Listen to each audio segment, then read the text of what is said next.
It's on deck with Evil Dead Chick. What's in store when you open the door? Step inside, my little ones. Bring your flashlight and good luck charms. Oh, and good luck charms. Oh, might get dark. It might get scary. Maybe even a little insane. Crawl out from under the bed. Don't be afraid. Evil Dead Chick is here to entertain and thrill. Deadites on deck with Evil Dead Chick. Let's hang out till the sun comes up.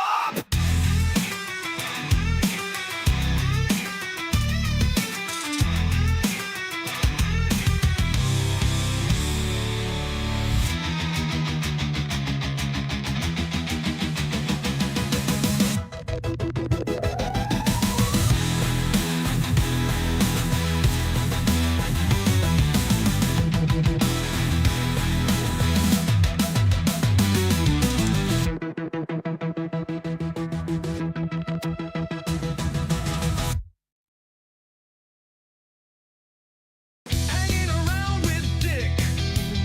So many movies, which one to pick?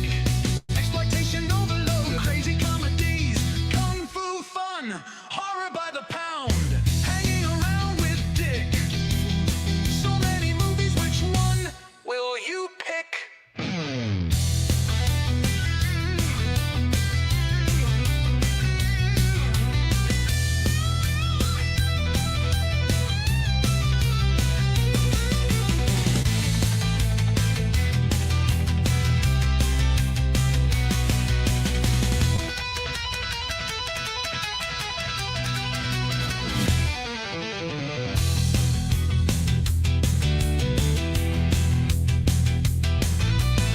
Hanging around with Dick. So many movies, which one will you pick?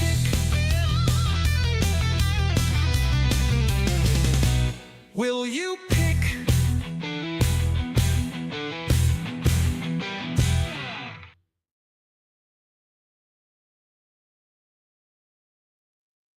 Howdy, gang. So sorry for the late notice, and it's probably my own fault if I don't have anybody in here. Apologies that Brink is coughing in the background. However, I'm going to start this. I realize I didn't change my font again. Again, I know it's only me that it bothers. It doesn't really bother anybody else, I don't think. But we got some better news about Brink. It don't sound better the way she's coughing, but she'll settle down here in a little bit, hopefully. So Steve took Brink this afternoon for an ultrasound. Turns out that the tumor is not in her spleen, but in her or around her liver. And the vet that did the ultrasound told Steve that he didn't think it was cancer. He was almost 100% sure that it was not cancer. It had not spread anywhere.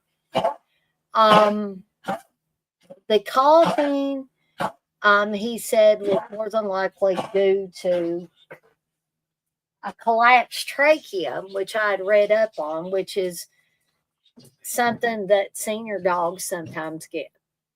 He said also the tumor could be pressing on her diaphragm, also causing some coughing. And he said that we could get some kind of opioid cough medicine from our regular vet that will not only help with the coughing, but also allow her to relax a little bit. So, that's a relief. I hate to hear. I mean, it sounds nasty, her coughing. It sounds like it would just be racking her body, but otherwise she seems to be doing pretty well. And she eats, she drinks, she she comes bounding back here and stuff. Zoe is doing better for the most part. I don't know if I talked about this on, but since Brink has been having these issues with coughing and stuff, Zoe has been trembling and stuff like that. Not really wanting to move around a lot. And sorry about that, folks. Um, so just letting everybody know, what we know as far as Brink right now.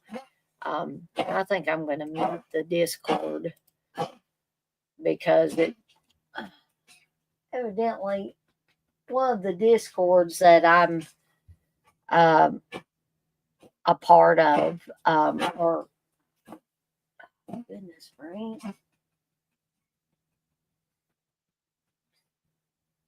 So hopefully I don't know. It gets started, and she's got to hack it up before she feels better. Um, but anyway, um, so that's where we stand on the dog's health. So anyway, if y'all can ignore the coughing of the dog, I promise you guys and gals, she's not, she's not in any pain or anything because of that. It's just more of an annoyance for her than anything. But anyway, I wasn't gonna do a Dick's Picks tonight, but then I saw what the upcoming movies were, and I was like, oh, okay, well, I don't have to watch anything new. Now, I'm going to be totally honest with you guys and gals. There was an Emmanuel movie in there. Emmanuel Goes to Cannes. But, like, I don't know. Forgive me, Dick Randall. But I just wasn't really interested in watching another one of those. And it wasn't a Laura Gimser one. And apparently there's a soft core and a hardcore version. If y'all want to look into it, that's fine. It's just basically Emmanuel wants to become, she's a stripper and she wants to become an actress. Hour and 17 minutes of that, right? And some people might say, well, you're not being a completist, Dana. You're not doing them all. Well, throw me a bone here. We're getting to the end of the Dick Randall produced movies. And forgive me if I don't want to watch another Emmanuel related movie. So, but we are going to talk about Don't Open Till Christmas, which I can't have my slip cover from Vinegar Syndrome on here because it would get me in trouble with the YouTube gods because there's a bare-breasted woman on the front of it. And Slaughter High is the other one we'll be talking about tonight. I'll get some housekeeping stuff out of the way, and then we'll get to these movies. So be sure to hop on over to deadiceondeck.com. Tell them Poe sent you. Poe is, of course, the official mascot of the Dead Ice on Deck horror shop. And if you're not a horror fan, or you are a horror fan and you don't see a design that you like on my site, because I have t-shirts, I have hats, I have tote bags, I have mouse pads, blended teas, candles, Booga Booga Bear, soon Pyro plushies, including the all-new Poe plushie, will be making their way to the site. Hopefully some new designs that I've been working on as well. But if you are not a horror fan and you don't find a design that you like, perhaps you've got an idea for a design. Fill out the handy dandy form on the homepage of the shop, and I will be glad to work with you to see if we can make what you so desire a reality for you, as long as it's legal, folks. All right. So hopefully I'll have the rescheduled Cannon Fodder tomorrow night. I all knew they're all messed up for Thursday night. I got to get back with Candace about Friday Foolish, whether we're going to be doing a Friday Foolish tonight or not. Friday night, Friday evening. which is 4th of July, folks. And I know that people might be busy. And that might not be the best time for me and Candace to have Friday Foolish. She may be doing things with the family. Okay. And if that's the case, maybe the following Friday we can do that. But I am going to be having a Evil Dead Chicks Slasher Fest. And again, I don't know if there's really a need for an explanation, but for those of you that wondered why is Dana not doing Return of the Living Dead as one of the movies for Evil Dead Chicks Slasher Fest? Well, there's one big reason, and that is because to me, Return of the Living Dead is not a slasher film. You know, this might be fine for just a regular run-of-the-mill film to do a watch-along or something on, right? Or if I was doing a 4th of July special, and I know that there's been at least one person that said the pick should be Return of the Living Dead. Well, I'm glad that you think that. And if anybody else thinks that, you are perfectly entitled to your own opinion. But the other side of that coin is I've already picked the two movies, and I picked them about a month ago. And I've had them up on the channel for that long. And, you know, most people seemed happy with Sleepaway Camp 2 and Sleepaway Camp 3. So, sorry, folks, I'm going to keep them as Sleepaway Camp 2 and 3. I'm not one that likes to change things this close to doing Evil Dead Chicks Slasher Fest either. So, anyway, just thought a little explanation might be in order for that. But movie roulette is in full effect. I have a new movie roulette up for What We Do in the Shadows, and Missing. Missing is a title of several different films, but this is the one from 2023. These were chosen by Menelect, and I hope he gets to see this particular edition of Movie Roulette. Again, Menelect, I'm sorry you had to wait so long for it. But how do you play Movie Roulette? Well, you simply get on any of my live streams. This includes watch alongs. This includes this one tonight. Any live streams. You can give a $5 or more super chat, and you can pick any movie of your choosing for me to watch and do a review over. So keep that in mind. No watch alongs this weekend. So it won't be a watch along weekend, but just a heads up, folks, that after this next watch along weekend, I'm probably only going to be doing watch alongs, at least for a while, on Saturdays, because the viewership has really fallen off for the Sunday ones. The Saturday ones are usually popular, but hardly anybody was in there. The last one I did, I think the poet was in there chatting, which I'm extremely grateful for and I am very appreciative of. But I just can't see continuing them on Sunday if, for whatever reason, people aren't interested in them. So the next watch along will only be on a Saturday. And I've already got 2 movies up for this next one, so I'm not going to take one of them down. I'm going to let y'all continue voting on them. But the one after that, there will just be one movie, and that will be on Saturday. Okay. So I was trying to think if there was anything else I wanted to bring up before I got to these movies, and I can't think of anything right offhand. So let's go ahead and get started talking about Don't Open Till Christmas. Don't Open Till Christmas was a movie that I believe that I discovered later on, not in the heyday necessarily of video rentals. It was probably quite a bit after that time, and it was probably a blind watch, not necessarily a blind buy, but a blind watch. And from that moment on, it's become one of my um, Christmas favorites to watch. Now, some people, including my mom, think it's almost blasphemy to watch horror movies at Christmas time. I beg to differ.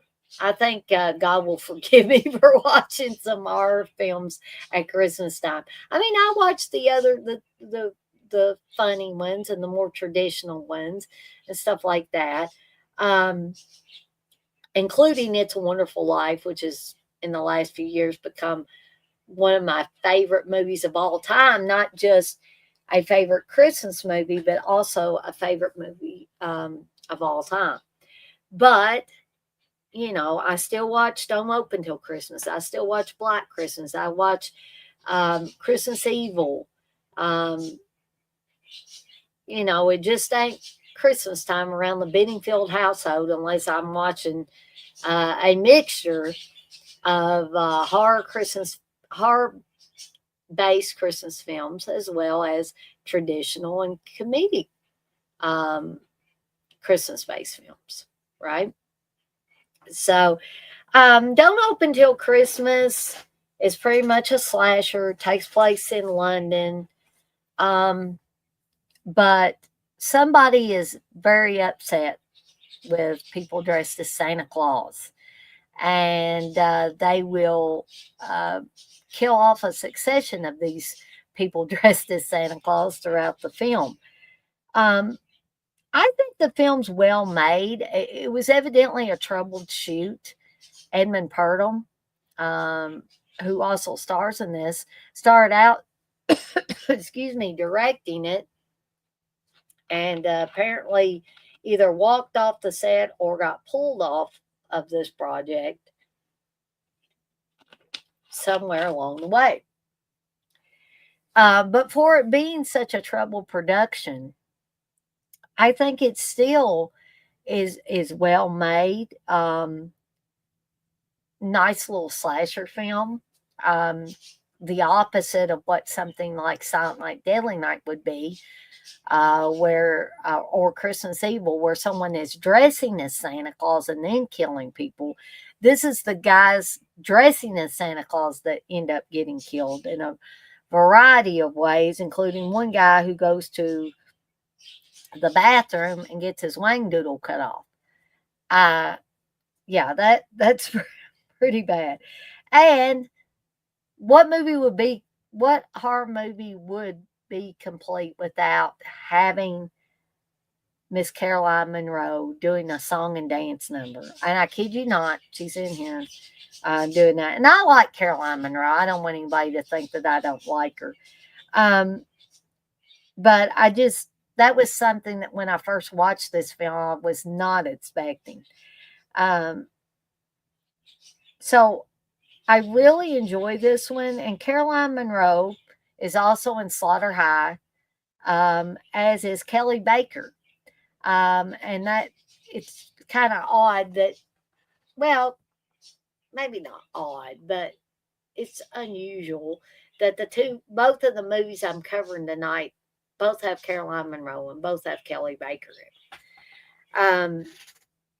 So, the only thing that would make it triple fun is if Edmund Purdom was in both of them. But Edmund Purdom was in Pieces, another film that Dick Randall produced.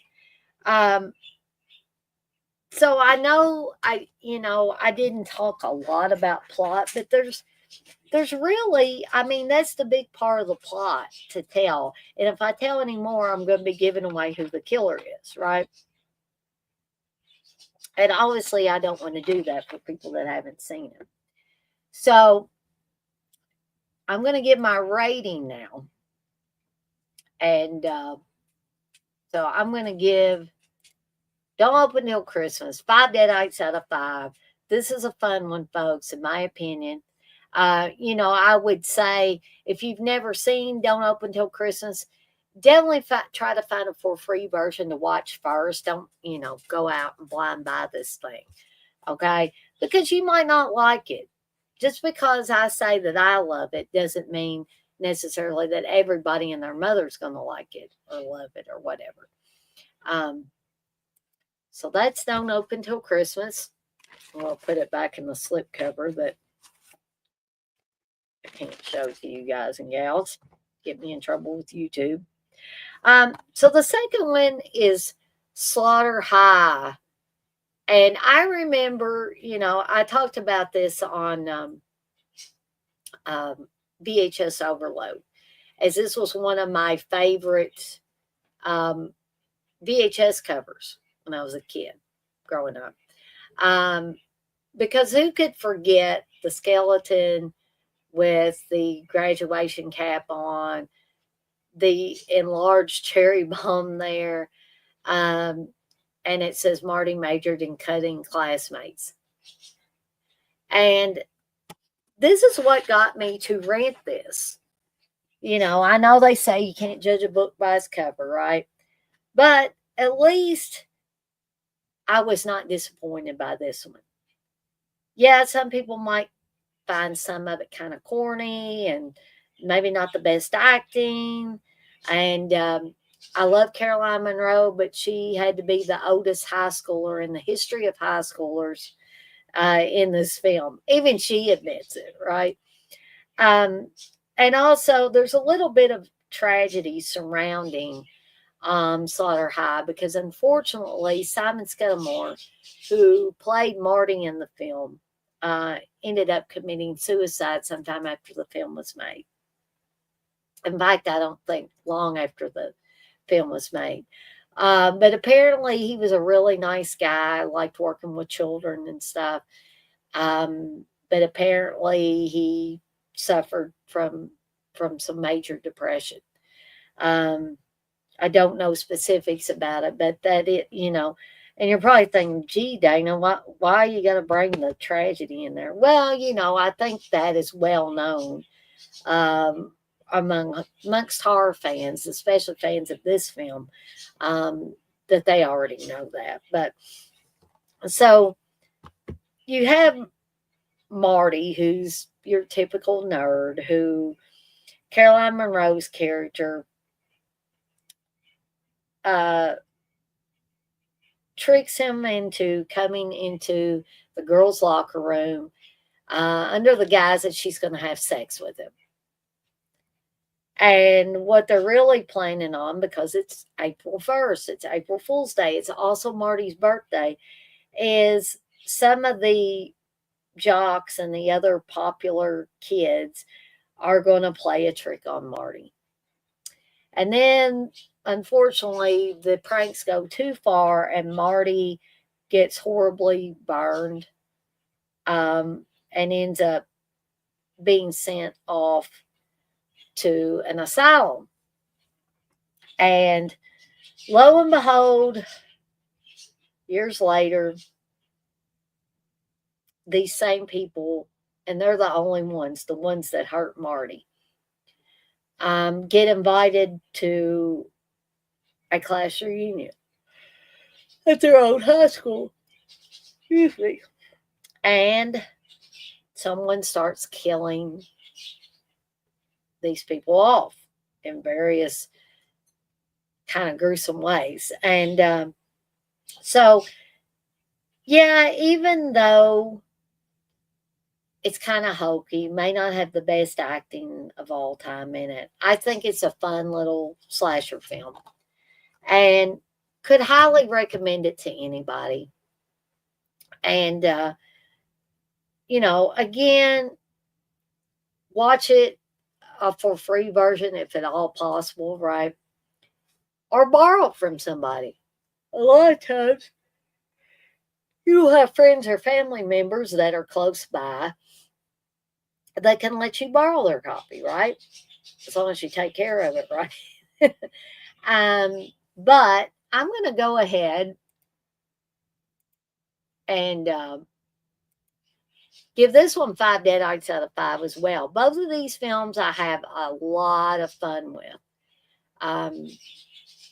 So anyway, I've been on here for almost 25 minutes. Usually these Dick's Picks and some of these other streams aren't too long.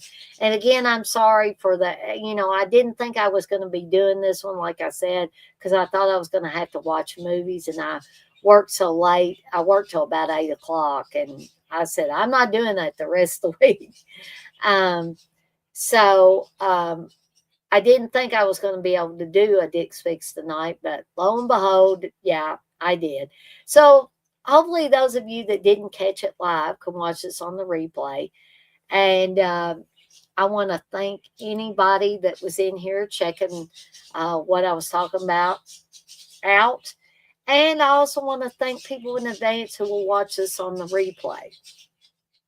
And as always, I'm off like a dirty shirt. This shirt ain't dirty, but I'm off like one. And I want to remind everybody, as I always do before I get off of here for the night, to be kind to one another and blaze that trail. Have a fantastic rest of your Tuesday night, folks. And remember, this Friday is 4th of July. And I'm off. It's a 3-day weekend for me, so I'm excited about that. But I will see everybody next time.